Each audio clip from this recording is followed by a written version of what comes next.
எங்களுக்கும் கலைஞ்சிருக்கு. இதுவும் பரட்டதான். ஆமா, நீ யாரு?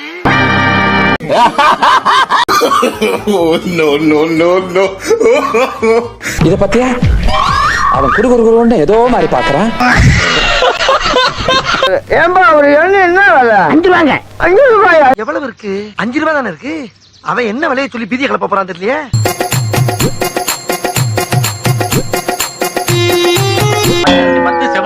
அப்ப பச்சையில ஒரு எண்ணி, சாப்பிட ஒரு எண்ணி, சாமி கூட என்னடா கேட்ட?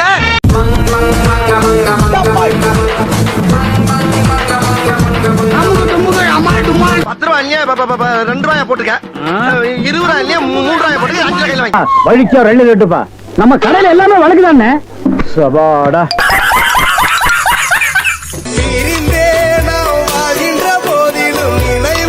யோ, என்னைய ஒரு மாதிரியா போயிட்டு இருக்கான்.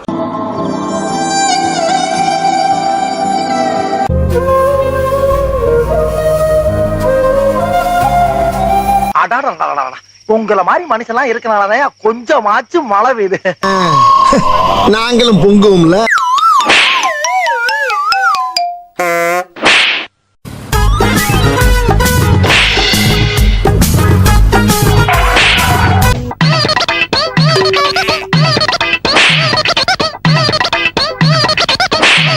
இது எப்படி?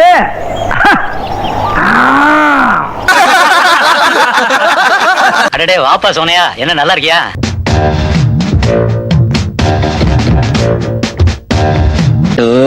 போன் எடுத்தா நச்சு நச்சுங்கிறானுங்க. ஏதோ பொண்ணுக்கு கல்யாணமா, அத எம்எல்ஏ வாழையே சாதிக்க முடியலையா, என்ன சாதிக்க சொல்றானுங்க.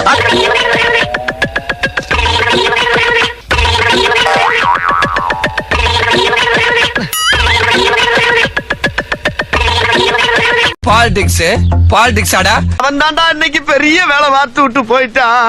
முன்னாள் அமைச்சர் செந்தில் பாலாஜி மீது டாஸ்மாக் நிதி முறைகேடு தொடர்பாக வழக்கு பதிவு செய்யப்பட்டிருப்பதாக கூறப்படுகிறது. என்ன நடந்தாலும் சரி, இந்த அரசியலோட ஆழத்தை பார்க்காம நான் விட மாட்டேன்டா. மீது எஃப்ஐஆர் பதியப்பட்டிருப்பதாக கூறப்படுகிறது. என்ன விவரம்? அதாவது உங்களை எல்லாம் நான் ஏன் கூப்பிட்டுருக்கேன்னா,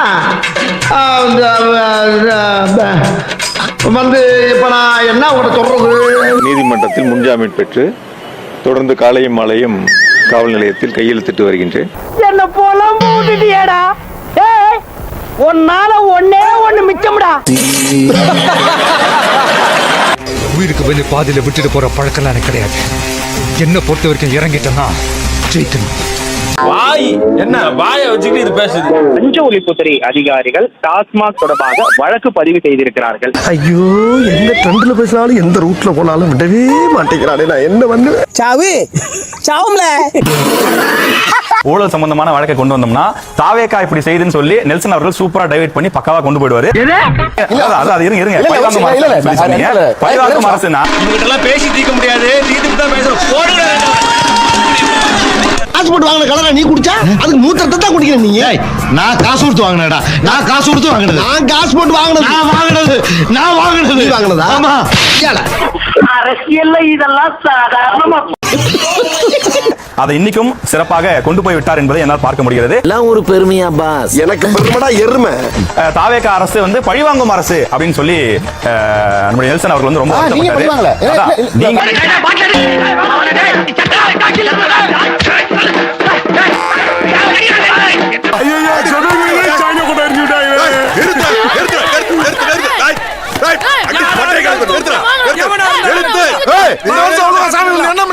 13 வருஷமா எங்களுக்கு கரண்ட் கிடையாது.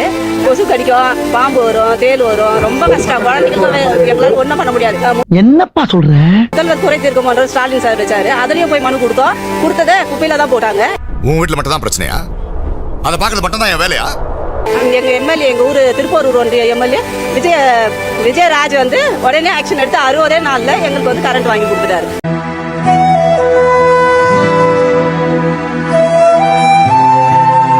எங்களுக்கு ரொம்ப சந்தோஷம். 13 வருஷம் நாங்கள் இருட்டில் இருந்தோம். இப்போ எங்க குழந்தை குட்டிலாம் கரண்ட்ல படிப்பாங்க. நல்லா எங்களுக்கு நல்லது நடந்திருக்கு. இவரால ரொம்ப நன்றி. பள்ளிகளில் சத்துணவு சாப்பிடும் மாணாக்கருக்கு வாரம் 1 நாள் சிக்கன் பிரியாணி. இதெல்லாம் நடக்குமா நினைச்சது நடந்துருச்சு. முதலமைச்சர் விஜயிடம் பரிந்துரை செய்துள்ளதாக பள்ளிக்கல்வித்துறை அமைச்சர் ராஜ்மோகன் தகவல். காமராஜர் ஆட்சி அது மதிய உணவாக்கியது. கலைஞர் ஐயா அவர்கள் இதுல முட்டை கொண்டு வந்தார். புரட்சித் தலைவர் சத்துணவாய் மாற்றினார். அம்மா அவர்கள் வாரந்தோறும் முட்டை கொண்டு வந்தாங்க. பல மாற்றங்கள் நிகழ்ந்தது. அது மாதிரி எனக்கு ஒரு ஆசை இருந்தது. இது மாதிரி வாரத்திற்கு ஒரு முறை சிக்கன் பிரியாணி போடலாமே என்ற ஒரு கோரிக்கையை முன்வைத்திருக்கிறேன். அது பல துறைகள் சம்பந்தப்பட்டது. மாண்புமிகு முதல்வர் அவர்கள் அதை குறித்து பரிசீலனை செய்வதாக கூறியிருக்கிறார். எனக்கு லெக் பீஸ்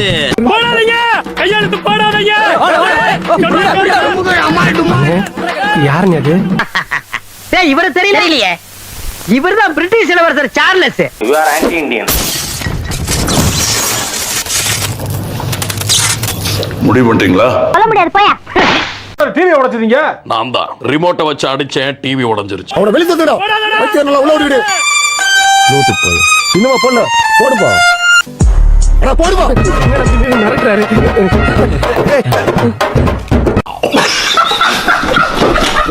அம்பேத்கர் அவர்களுடைய புகைப்படம் இந்த பகுதியில தான் வைக்கிறதா இருந்தோம். அது சரி. ஆனா இந்த பகுதியில வைத்தா உள்ள வரவங்களுக்கு மட்டும்தான் தெரியுமே தாண்டி கூட்டத்துல உட்கார்ந்து யாருக்குமே இந்த தூண் மறைகிறதால தெரியாது. வாயை மூடிட்டு வேலையை பாரு.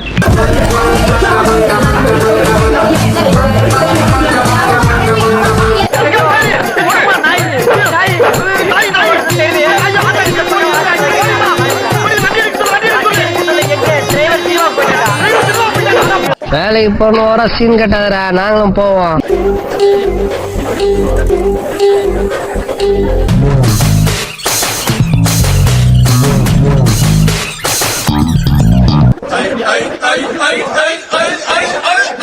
ஒரு கோடி ரூபாய் கொடுத்தாங்க 6 மணிக்கு மேல எந்த வேலையும் செய்ய மாட்டேன்னு உனக்கு தெரியுமில்ல? குமாரு, இதான் முதப்படி.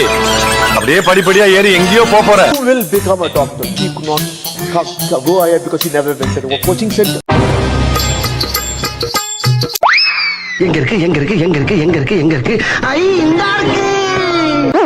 ஐயோ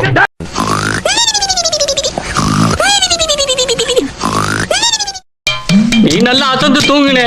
நான் உனக்கு கும்பாபிஷேகம் பண்ணிடுறேன். ஜனநாயகம் ஊத்திக்கிச்சுல,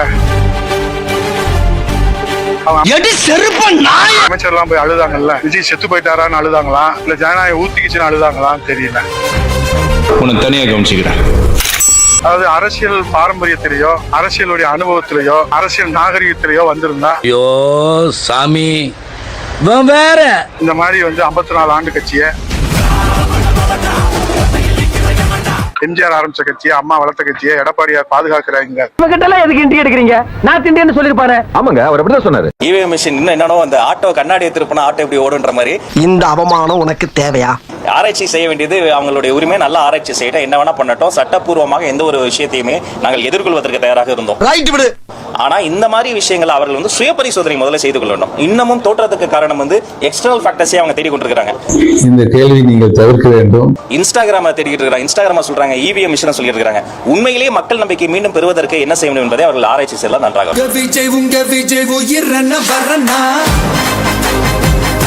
உங்க வீட்டு பிள்ளையா நினைச்சு எல்லாரும் என்னை மன்னிச்சிருக்க.